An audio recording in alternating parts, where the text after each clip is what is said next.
शुरुआत करेंगे। बड़ी खबर मध्य प्रदेश महाराष्ट्र की राजनीति से जुड़ी हुई है। आपको बता दें, बड़ी खबर थोड़ी ही देर में राज्यपाल से फडणवीस और शिंदे मुलाकात करेंगे, मिलने पहुंचेंगे, राजभवन जाएंगे। दोनों नेता देवेंद्र फडणवीस और एकनाथ शिंदे राज्यपाल से मिलेंगे। राज्यपाल कोश्यारी से सरकार बनाने का दावा पेश किया जाएगा राज्यपाल के सामने। और आपको बता दें कि एकनाथ शिंदे गोवा से मुंबई लौट आए हैं, अकेले वो यहां पर आए हैं।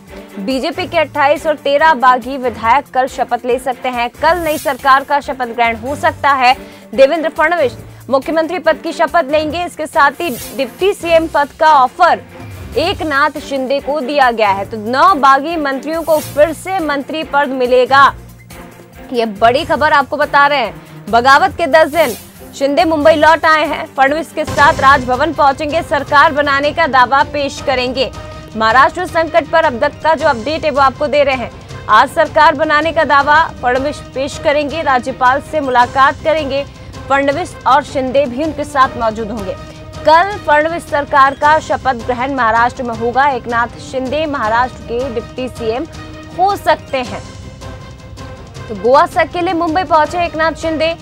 जेड कैटेगरी की सुरक्षा उन्हें मुहैया करवाई गई है, उन्हें सुरक्षा दी गई है। शिंदे गुट ने खुद को असली शिव सैनिक बताया है।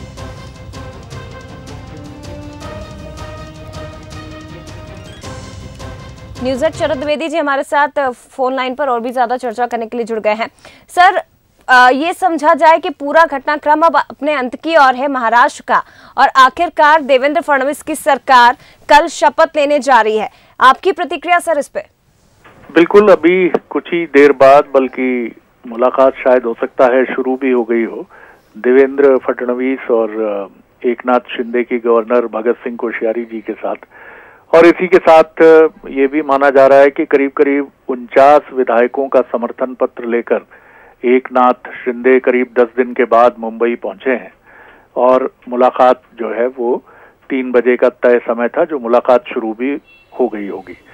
और अब समय तय होना है, उस पर बीजेपी के शीर्ष नेतृत्व की मंजूरी का इंतजार है कि कल किस समय शुभ घड़ी में शपथ ग्रहण का समय तय किया जाए। मोटे तौर पर जो जानकारी सामने आ रही है उसमें ये माना जा रहा है कि देवेंद्र फडणवीस ही मुख्यमंत्री होंगे। अब ये देखना दिलचस्प होगा कि एकनाथ शिंदे को क्या दायित्व, क्या डिप्टी सीएम जैसा कोई पद दिया जाता है। यह वो सामान्य रूप से कैबिनेट मंत्री की जिम्मेदारी ही संभालते हैं। और इसी के साथ करीब 2 दर्जन बीजेपी के मंत्री, 12 जो मंत्री हैं वो ये जो असंतुष्ट या विद्रोही धड़ा शिवसेना का रहा, जिसका नेतृत्व एकनाथ शिंदे कर रहे थे, 12 मंत्री इस कोटे से रहेंगे। और 3 और निर्दलीय और छोटे जो दल हैं जिन्होंने साथ दिया है एकनाथ शिंदे का, उनको भी एडजस्ट इसमें किया जा सकता है। लेकिन अभी इस बारे में कुछ भी कहना जल्दबाजी होगा। कल कितने देवेंद्र फडणवीस के साथ कितने मंत्री शपथ लेंगे ये अभी स्पष्ट नहीं है। लेकिन मोटे तौर पर जो खाका उभर कर सामने आया है वो यही है। और इसी के साथ महाराष्ट्र की राजनीति के एक दूसरे युग की शुरुआत हुई है। पहला जितना चौंकाने वाला था कि शिवसेना, उद्धव ठाकरे के नेतृत्व में शिवसेना, कांग्रेस और एनसीपी की सरकार बनी, और वो भी नाटकीय घटनाक्रम के बाद, जिसमें देवेंद्र फडणवीस को मुख्यमंत्री पद की शपथ लेने के 80 घंटे बाद ही इस्तीफा देना पड़ा था, क्योंकि अजीत पवार उनसे अलग हो गए थे। तो तमाम ये चीजें और उसी तरह का घटनाक्रम फिर 2.5 साल बाद घटा है। और अब हम देख रहे हैं कि एक नए युग की फिर शुरुआत हुई है, जिसमें शिवसेना का ही बगावती धड़ा बीजेपी के साथ है। तो काफी तूफानी रही है महाराष्ट्र की राजनीति के ये 2.5 साल, और अगले 2.5 साल भी काफी तूफानी ही रहने की पूरी संभावना दिख रही है। जया। बिल्कुल सर, लेकिन ये भी आपसे समझना चाहेंगे, क्योंकि अभी जो राजनीतिक उठापटक है महाराष्ट्र की, ये अब अपने अंतिम दौर में आन पहुंची और एक तरह से खत्म ही हो गई है। लेकिन एकनाथ शिंदे जो कि हिंदुत्व की बात करके पार्टी से बगावत कर चुके थे, बागी हो गए थे, और अब क्योंकि शपथ लेने जा रहे हैं कल नए मुख्यमंत्री के तौर पर देवेंद्र फडणवीस, तो क्या कुछ फॉर्मूला, क्या डिप्टी सीएम का पद ही था, या मुख्यमंत्री पद की लालसा, या हिंदुत्व, यही कारण आप मानते हैं सर? देखिए, जो मुख्य तौर पे बात सामने आई थी कि शिवसेना का ये जो असंतुष्ट या बगावती धड़ा था, ये 2 कारणों से ज्यादा परेशान था, या उसको जो ये रास्ता अख्तियार करना पड़ा, उसकी मुख्य वजह ये मानी गई कि एक तो ये सभी 2.5 साल बाद होने वाले चुनाव को लेकर काफी चिंतित थे और इन सबको ये लग रहा था कि काफी चुनौतियां इनके सामने आ सकती हैं, क्योंकि शिवसेना के मूल चरित्र के विरुद्ध इन्होंने गठबंधन का हिस्सा बनना स्वीकार किया जी।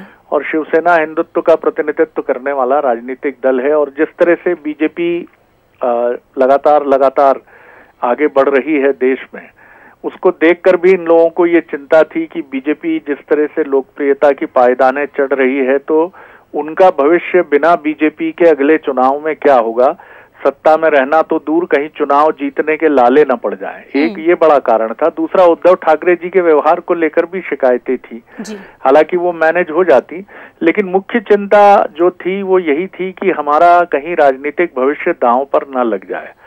तो निश्चित तौर पर ये दोनों ही कारण थे जिसकी वजह से ये असंतोष और बगावत की तरफ मुड़े। एकनाथ शिंदे अभी तक अपनी राजनीतिक महत्वाकांक्षाओं के साथ सामने नहीं आए हैं, जिससे ऐसा लगता है कि उनकी मुख्य इच्छा यही थी कि वो उद्धव ठाकरे मुख्यमंत्री पद छोड़ें और बीजेपी के नेतृत्व में वो अपनी सरकार को उसके गठबंधन का हिस्सा बनकर अगला चुनाव लड़ने के लिए अपने साथी विधायकों के साथ मैदान में उतरें। तो ऐसा लगता है कि एकनाथ शिंदे अगले चुनाव के लिए किसी समीकरण को बनाने की बातें सोच रहे हैं कि अगर अगले चुनाव में बीजेपी और शिवसेना यानी एकनाथ शिंदे का धड़ा फिर से बहुमत में लौटता है तब वो किसी बार्गेनिंग की तरफ शायद बढ़े। अभी उन्होंने ऐसा प्रतीत होता है जया कि कोई ऐसी मांग नहीं रखी है कि मुझे डिप्टी सीएम बनना है या सीएम बनना है, ये सारी चीजें अभी बहुत स्पष्ट नहीं है। बिल्कुल, लेकिन तस्वीर साफ हो जाएगी सर जब ये नया मंत्रिमंडल शपथ लेगा, नए मुख्यमंत्री के तौर पर देवेंद्र फडणवीस शपथ लेंगे और जब राजभवन आज पहुंचा जाएगा। फिलहाल शुक्रिया आपका सर इस खबर को महाराष्ट्र की सियासत को इतने विस्तार पूर्वक समझाने के लिए। तो बता दें आपको 20 जून को महाराष्ट्र की ये सियासती महासंग्राम शुरू हुआ था। राजनीतिक उठापटक का दौर हमने देखा और उसके बाद अभी खत्म होने की ओर चल पड़ी है। 10 दिन बगावत के, जिसके बाद एकनाथ शिंदे मुंबई लौट आए हैं और आपको बता दें कि Z+ सिक्योरिटी उन्हें दी गई है, Z कैटेगरी की सिक्योरिटी उन्हें दी गई है, सुरक्षा मुहैया करवाई गई है। अब ये भी बताया जा रहा है कि एकनाथ शिंदे देवेंद्र फडणवीस के साथ पहुंचेंगे राजभवन, जहां पर सरकार बनाने का दावा पेश किया जाएगा।